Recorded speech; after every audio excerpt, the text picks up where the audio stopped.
আয়েশা বেগম বয়স ৬০ পেরিয়েছে। জীবন সায়ান্নে এসে বিধবা এই নারী বাস করছেন মানিকগঞ্জের হরিরামপুরে আশ্রয়ণ প্রকল্পে।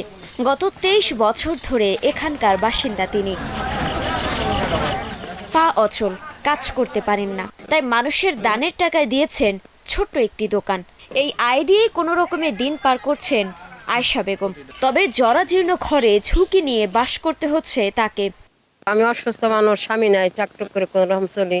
ঘরে পানি ভরে থাকা খুব কষ্ট। একটা কামাশুত পোলা নাই, কিছু নাই, স্বামী মারা গেছে, এইভাবে টুকটাক করে চলি কোনো রকম। ঘরটা সাই দিলে একটু ভালো হয়। শুধু আয়েশা বেগম নয়, এই আশ্রয়ণ প্রকল্পে যারা বাস করছেন সবার অবস্থা একই। একসময়ের নিরাপদ আশ্রয় এখন আতঙ্কের নাম।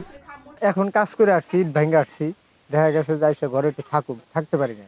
এই বৃষ্টি হালকা হইলে পানি পড়ে। শ্রম বাইঙ্গে গেছে, এই যে খাম খুঁটি বাইঙ্গে গেছে, তারপরে যে টিন টুন কিছুই নাই, ঘর বইরে এই যে পলিথিন মুড়ে দে তারপর থাকি। ঘরের টিন যে পানি পড়ে, আমাদের বই খাতা ভিজে যায়, আমরা পড়ালেখা করতে পারি না। রাস্তা অনেক ভাঙ্গা, বৃষ্টি হলে অনেক কাদা হয়, আমরা স্কুলেও যেতে পারি না। গাড়ির খুবই অসুবিধা, রাস্তাঘাট খুব অসুবিধা। আমাকে ঘরটা ঠিক করে দিলাম, আমরা খুব উপকার হইতাম, আমার রাস্তাটাও ঠিক করে দিলাম, খুব উপকার হইতাম।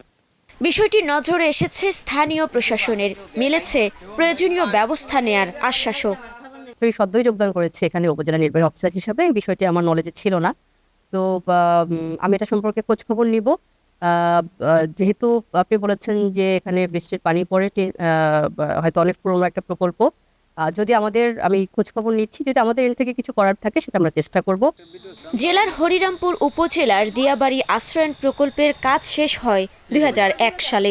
সেখানে এখন বাস করছে শতাধিক পরিবার। Desk report, star news.